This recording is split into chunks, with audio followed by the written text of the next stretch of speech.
All right, y'all, we back again. What up? Okay, this video 70. This video is called Live Wizarding for Abundance.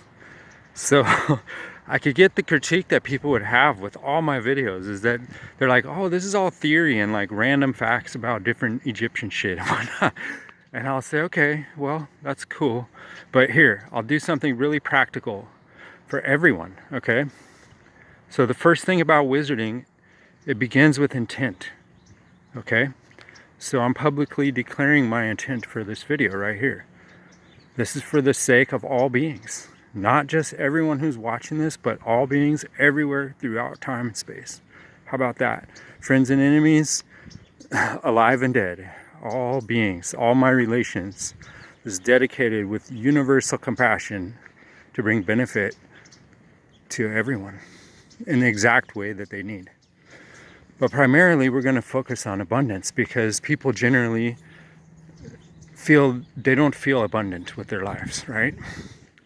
So like I said, everything starts internally and with intent. So if your inner concept is a scarcity concept, you're mostly going to create scarcity, and you're going to do all your adjudication and decision making based on a paradigm of scarcity. And you're giving it your faith, you're giving it your anxiety, you're giving it your attention, you're giving it your focus. And so what are you doing? You're feeding the concept of scarcity. And don't get me wrong, like we all overcome that to some extent, but it's kind of programmed in. So, okay, we're going to do something different. We're going to flip it reversed. And imagine that each of us watching this, has a vast pile of infinite supply.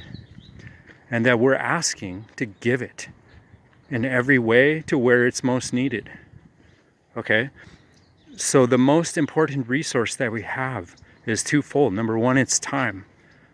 And number two, it's our focus. So what we're doing is we're dedicating that, along with all our memories, all our thoughts, all our knowledge, all our experiences, the vast resource of valuable information and wisdom and clarity and insight. And we dedicate it all our sensory experiences, everything we enjoy, our visual beauty, our sense of aroma and smell, our sense of color, our sense of texture and taste, our sense of emotional associative feelings about what we like and dislike. And we put it all in together, all that enjoyment of life, and we give it and we offer it on a universal basis. Okay? So that's what we're doing. That's what I'm doing, and whoever wants to participate, this is your chance. So what we're doing right now is we're focusing intent. And with each step along the way, you can consent or not. Like you can say, okay, I like this. I'm going to contribute my energy to this. And we're going to work together for the benefit of all.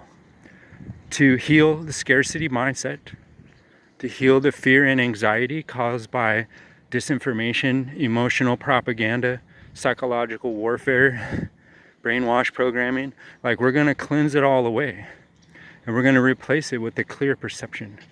Okay, so now let's get crucial here. I'm going to do it right here. I'm just here. I'm standing right here. See?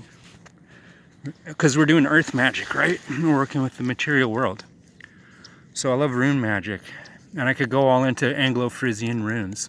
And I could go all into how most of them come from this Turkic alphabet.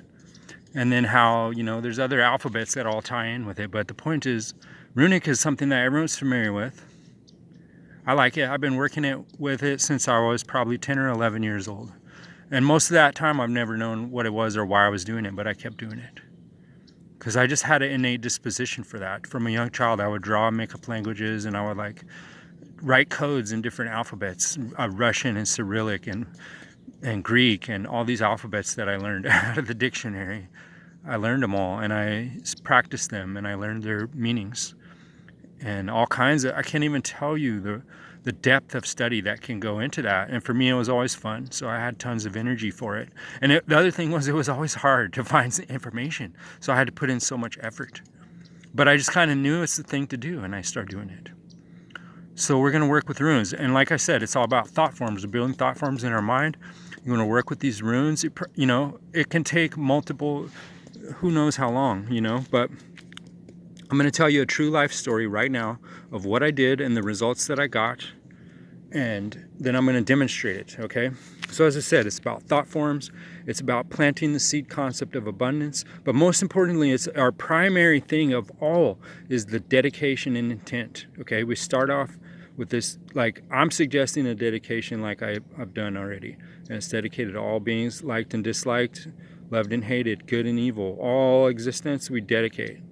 And I told what we dedicate is the substance of our mind and our enjoyment and our experience of life and the wisdom that we gain through that, and particularly joy and beauty, freedom, all the good things that we feel. And we're giving this universally to relieve people's anxiety and their scarcity mindset. And we're giving our love to them, we're giving our support to them, we're giving our understanding to them, etc. And we're giving all the material sustenance that they need. Okay, that's the intent. So number two, okay, like I said, my earliest videos about this, I start talking about correspondence, doctrine of signatures, and like how resonant thought forms are what build together and gain strength, right? So we're doing earth, we're gonna work with the dirt right here, and we're gonna work with this. I think this is a piece of an oak, I think this is an oak branch. And I found this on the way here. I was walking here and I saw this and I was like, okay, that'll work perfect. That's my magic wand, you know? I'm oak spirit. My whole family, like all my lineages, or many of them, are related with the oak tree. And so the oak tree is the druidic, some say the word druid itself relates to the word for oak, which I think it's more like a pun, but it still has meaning. And I could go all into how, it's a long story. I mean, I got druid stories for fucking hours and hours, but let's try to focus. But I got these things because they correspond to the effect I'm trying to produce, okay? Dirt represents material substance, the lowest of everything, and the support that sustains it all. The oak branch represents strength, flexibility, and stability, okay, and the life force. And around this area, this is Chumash land, and this was their acorns. You know, this was their, I mean, there's so many medicines in oak, and their ink and paint and dyes. I could go on and on. But the point is, okay, for me, life force and abundance here. This is where you get your abundance. You get it from nature. You get it from living processes that are renewable, ongoing. And by getting it there, you recognize your interconnection to it. And that's why we live in a slave society, because people have had their magic wands taken away. They got the life force and the love and the family roots connection and the lineage and our ethnic roots and traditions is all amalgamated into this global consumer monoculture, and that fucks everyone up, and it breaks our hearts because we lost connection to our ancestors. Okay, so this right here is dedicated to my grandma, my great-grandma, Granny Webster, and she had an iron sewing machine in her room to the day she died, and it was a hand-pedaled sewing machine made of cast iron. And on her wall, she had these little tapestries, like woven patterns and designs. And you know, Webster, it's the Weaver's clan, right? So that's so deep to what I'm about to show you. So we're showing you this rune. It's called Othala. It's the rune of wealth. It's the rune of lineage. It's the rune of ancestry. It's the rune of our powerful connection to the past, our genetic memories, and so forth. Okay? I'm going to show you Othala right here. This is the main basis of our whole ritual. And if you want to look into the symbolism, it's everywhere. But watch. We're doing 3 Othalas, and I'll tell you why. I don't know if people are going to be able to see this, but here we go. This is Wotanaj. Wotanaj represents the will. It represents the prophetic. Well, no, it represents the prophetic power, but it also represents 3 in 1. And these are the 3 that you're going to see. So you do 3 of these. Wotanaj, it's the ability to see the future and do prophecy. This is where we get the Vatican, the word Vatican. You know, it means it's a priest or a prophet. For the Druids, it's called Owatis. Okay? And these are the seers. They do forecasting and prediction. But primarily, we're going to see the connection between Othala and the serpent's head, but also the dome. This is the dome of the heavens, the vault, right? Our word vault comes from this word. Okay, now, so Wotanaj, that's Odin, basically, right? Odin, the father god. But him and his 3 brothers crafted him and his 2 brothers, the 3 brothers of which he was one, crafted the entire world as we know it. They crafted it from the primordial chaos. And I could go all into the name Odin and the runes for that and what that all means, but for this purpose, I'm just showing an abundance ritual, and this is the beginning. Okay, so this is our natural heritage, our genetic memory. It's something we're born with, something no one can physically take away from us, and it's the power of prophecy connecting to the future and the past. Okay, it's the ability to see the future. Okay, Odin is the traveler. He travels throughout all the 9 worlds, hell, and the frozen ice world, on and on. Jotunheim and Muspelheim and all these things. These are deep, like this is not a joke. But anyway, I'm not going to get all diverged into that. We're just going to talk about this abundance, right? So abundance starts within. That's message number 1. Abundance starts within. It starts with our home. It starts with our ancestry. And it starts with our connection to the material world. Because as you see, it almost looks like a numeral 4, right? It almost looks like a 4. And that's the 4 elements. But you notice it's one continuous loop around the 4 elements, right? Okay. So the second one is Vili. And Vili represents the willpower. Okay, our intent, our will to do something, and the persistent force to create it. Okay, that's number 2. The third one is Veil, and that represents basically the sacred place, the sacred space, right? Like a temple or like a home or a sacred protected perimeter.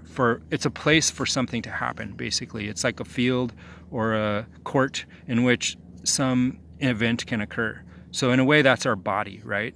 So we have our prophetic power and ancestral wisdom. We have our willpower, which is our personal choices and our desires and what drives us, right? So there's a universal and a personal, okay, so far.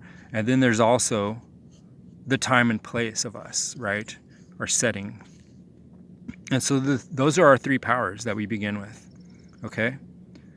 I could go into that on and on, but I'm not gonna. Let's just say this represents the house and the sacred space for our abundance to happen, right?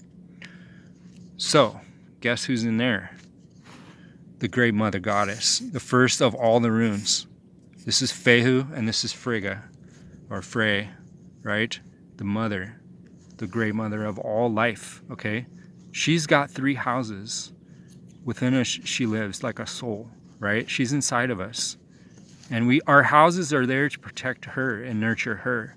And in return, she's given us the source of all life, the grand design, the great code, the motherly life force that generates infinite variations in beauty, all goodness, all sweetness, everything that exists in that way that comes from Mother Nature. All these colors that we can wear and these pigments and dyes that we can put on ourselves and use for our clothes and everything like that, it comes from her.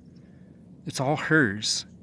We're just like a place to display it. We're just like a vase in which this life force dwells, okay? So she's inside right there, generating us from the inside out, okay? So it's not like scarcity, right? She's in us. But what we're doing is we're creating abundance. So now Freya also represents like little shoots and sprouts and little life beings. Like, I don't know if you can see these with this camera, but see these tiny little sprouts right there? There's tiny fucking, here, let me do a whole thing of it, okay? That's the life force. That's the inception and the growth and the beginning of life force, okay? Now, what we're gonna do, so we're creating thought forms. We're using visual geometry and sound, okay? Each of these letters has a sound, okay? One's like the omega or the W, right? That's the first one. The second one's an F. Woof, woof, right? We're woofing. We're on the World Organic Organization of Farmers or whatever that is. We're woofing it. Because what we're doing is we're working with the life force that's already there. We're not trying to fuck with it, okay? So now we're going to create abundance. Fehu above in the north, okay? You draw Fehu from the north. Even the Canaanites did it that way too. So you do 3 of them, just like the Othala. Boom. Fehu, Fehu, Fehu. Triple life force. This is abundance. We're generating for others, okay? So now you're going to do a binder in here. You're going to do Uruz, because Uruz is the cow that or the bison that feeds on the grass and gives us growth and abundance and becomes a source of wealth and clothing for us, right? So we have the one there, one inside, one outside. That's our inner abundance that grows, that stores abundance. There's an outer abundance, okay?